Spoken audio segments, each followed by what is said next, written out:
Yes, karibu sana mtazamaji wa Soka Vibe popote pale ulipo, lakini kama ndo mara kwa kwanza kuweza kutazama video hii, basi nenda kabonyeza kitufe ambacho kimeandikwa neno subscribe, like, alafu toa comment yako ili uweze kupata taarifa nyingi za kimichezo, burudani pamoja na za kisiasa. Lakini sisi kwanza tumeanza kudili na taarifa za kimichezo, lakini siku hii ya leo nimekuletea listi ya wachezaji watano ambao wamesalia ili Simba waweze kuwatambulisha. Mchezaji wa kwanza anaitwa Ramos Kashala Waneti. Huyu ni bwana mdogo kabisa mwenye umri wa miaka 25, lakini pia ni namba 9 ya ball kutoka kule Lupopo. Soon anaweza kuwa balaa mjini, kwamba Simba muda wowote wanaweza kumtambulisha bwana mdogo huyu Ramos, kwa sababu wanafanya hivyo ili waweze kujenga kikosi chao upya na kikosi kiwe imara, kwa sababu hata ukiangalia michezo yote ambao wanacheza matokeo yao huwa hayaridhishi. Mashabiki wengi wanavurugwa sana na matokeo ya Simba. Kwa hiyo maana Simba wanataka kuweza kuongeza usajili ili kiwezekana timu yao iweze kurudi kwenye ubora ule ule wa mwanzo ambao Simba walikuwa wakiogopeka kwa kila timu, lakini sasa hivi Simba haogopeki na timu yote. Lakini pia wachambuzi wengi wamesema bwana mdogo Ramos ni namba 9 bora kabisa. Kwa hiyo ni bora Noema aweze kuondoka na kumpisha bwana mdogo huyu Ramos Kashala. Huyu ndo namba 1 ambao Simba sasa hivi wanamfikiria ili muda wote waweze kukamilisha dili hilo na waweze kumtambulisha mbele ya mashabiki zao. Lakini mchezaji wa pili huyu hapa anaitwa Mamadou Sai. Klabu ya Simba imekamilisha usajili wa mshambuliaji mpya wa kimataifa kutoka Mauritania. Huyu anaitwa Mamadou Sai ambaye ameteuliwa kuchukua nafasi ya mshambuliaji wa Uganda Steven Dese Mukwala aliyefanya uhamisho wa kwenda kule Al Nassr ya kule nchini Libya hivi karibuni. Tuna mpaka sasa hivi tayari ameshaondoka muda sana, ameshasepa. Lakini pia mchezaji huyo Mamadou Sai mwenye umri wa miaka 25 ni raia wa Mauritania na ana sifa kubwa ya kushambulia goli. Akitokea klabu ya APR FC ya kule nchini Rwanda kabla ya kujiunga na wekundu wa Msimbazi. Usajili huu umefanyika ndani ya dirisha dogo la usajili, ni sehemu ya mikakati ya Simba kuongeza nguvu kwenye safu ya ushambuliaji msimu huu wa ligi kuu Tanzania bara na mashindano ya kimataifa, haswa kwenye kombe la klabu bingwa barani Afrika. Tunaona kwamba Simba wamepoteza kila kitu, lakini bado hawajakata tamaa, kwa sababu wana imani kwamba watavuka kwenye hatua ya group stage, japokuwa hawana pointi hata moja. Wameenda kule Experience de Tunisia, wamecheza nao, wamefungwa goli moja, kwa hiyo hawana pointi hata moja kwenye kundi lao, lakini hawajakata tamaa. Wanataka kuweza kufanya juu chini ili waweze kuvuka kuelekea hatua nyingine inayofuata kwenye kombe la klabu bingwa. Lakini pia kwenye ligi kuu wanataka waweze kufanya vizuri, ndio maana wakaamua kwamba wamlete mshambuliaji. Ukiangalia mshambuliaji Soa pamoja na Mwalimu hakuna kitu kinachofanyika kwenye mechi hizo zilizopita, hakuna jambo lilofanyika zaidi tu ya mikimbio. Kwa hiyo Simba wameona Mamadou Sai ataweza kuwafaa, ndio maana moja kwa moja wameingia kwenye mazungumzo na wanaambiwa jana kila kitu kilienda sawa. Kwa hiyo kilichobaki ni kuweza kumtambulisha muda wowote kuanzia hivi sasa ninavyoongea naye mtazamaji wa Soka Vibe, basi mchezaji huyo ataweza kutambulishwa na mtamuona kwamba kweli ni huyu Mamadou Sai au ama tumepigwa. Lakini pia unaambia bora wake ni wa kufunga magoli, yani acheki na nyavu, yani acheki na goli. Akiliona goli ni mwendo wa kutandika, labda waje kumloga. Lakini huyu ni mchezaji hatari na ni mshambuliaji mmoja hatari anayejulikana kabisa, sababu ashapita klabu kama APR FC, ni klabu maarufu sana ya kule nchini Rwanda. Lakini mchezaji wa tatu huyu hapa anaitwa Ahmed Mokta. Simba wameweza kufanikisha mazungumzo na Tevas Zeina ya kule nchini Mauritania kuhusu uwezekano wa kumsajili mshambuliaji wa kati Ahmed Mokta mwenye umri wa miaka 22 katika dirisha hili la uhamisho la Januari 2026.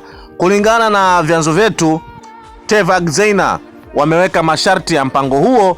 Ada ya uhamisho ni $100,000 pamoja na kifungu cha mauzo cha 20% iwapo Mokta atauzwa kwa klabu nyingine baada ya kujiunga na klabu ya Simba.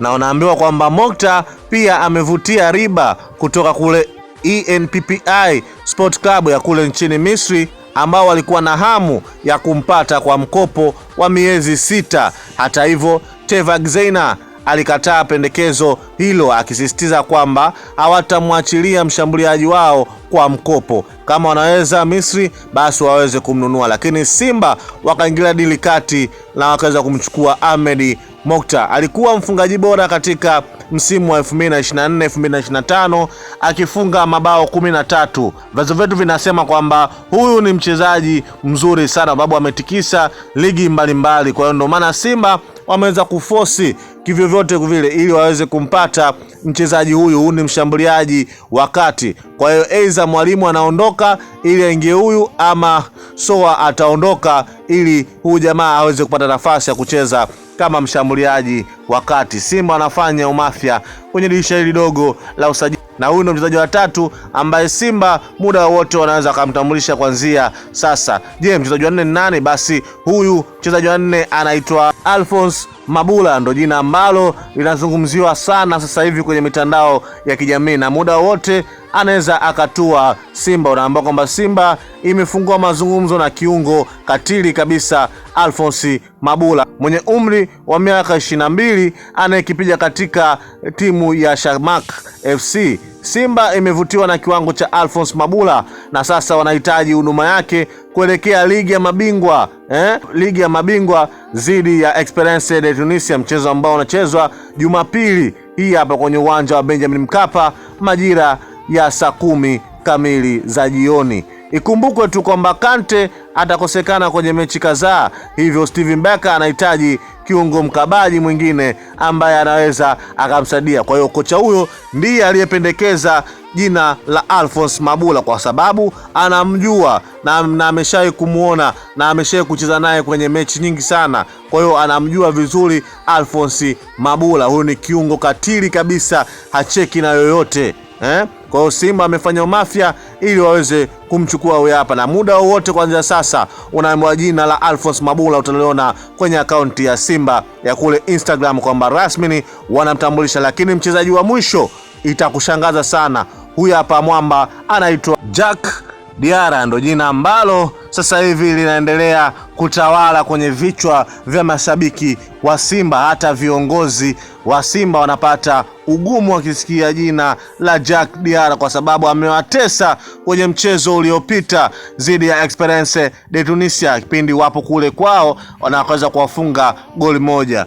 Huyu kwa sasa ni mshambuliaji wa Esperance de Tunisia kwa sasa hivi. Hata mchezo uliopita tumemwona kwamba amecheza na alikuwa machachari sana huyu hapa, lakini Simba wameweza kupeleka ofa yao moja kwa moja. Lakini kabla ya kwenda Esperance de Tunisia, aliyekuwa skoti wa Simba ameweka wazi kuwa kwenye michuano ya Mapinduzi 2025 iliyoshiriki timu ya taifa huko Zanzibar, alimuona Jack Diarra akiwa na timu ya taifa ya Burkina Faso. Baada ya hapo akaliwasilisha jina lake kwa viongozi wa Simba, lakini viongozi wa Simba hawakuwa tayari kwa sababu waliona kiwango chake ni kidogo, hafai kuweza kuitumikia klabu ya Simba. Lakini sasa hivi unaambiwa kawa ni moto wa kuotea mbali, na pia amewatesa mabeki wengi wa Simba. Kwa hiyo moja kwa moja Simba kaona udogo si ndio yule dogo ambaye tulikuwa tunamtaka, basi wamepeleka ofa moja kwa moja kwamba wanamhitaji